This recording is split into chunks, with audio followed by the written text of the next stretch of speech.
আরে রাক্ষস দাঁড়া, পানি খাস না, তুই পানি খেয়ে ফেললে আমরা সবাই মারা যাবো। আরে বেশি বকবক করিস না তো, তোকেও খেয়ে ফেলবো। আরে বন্ধু, এই পুকুরে চল আমরা সাঁতার কাটি, গোসল করি। চল বন্ধু, ঠিক আছে, এক দিলাম লাভ। আরে বন্ধু, এত বড় পুকুর অথচ পানি দেখ কত কম। পানি কম কারণ এখানে একটা রাক্ষস প্রতিদিন এই পুকুরের পানিগুলো খেয়ে নেয়, আর এমন চলতে থাকলে আমরা জলপরীরা মারা যাব।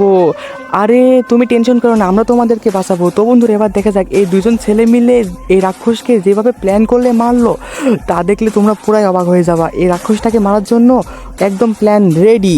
তার আগে গাইস, আপনার কাছে সামান্য কিছু টাকা নাকি মাকে বেশি প্রয়োজন? আমার মতো যার মাকে বেশি প্রয়োজন তারা অবশ্যই এই ভিডিওতে লাইক দিয়ে চ্যানেলটি সাবস্ক্রাইব করে দিবেন, আর কমেন্ট বক্সে আই লাভ ইউ মা লিখে দিবেন। আসলে আমি দেখতে চাই আপনি টাকার চেয়ে আপনার মাকে কতটা বেশি ভালোবাসেন।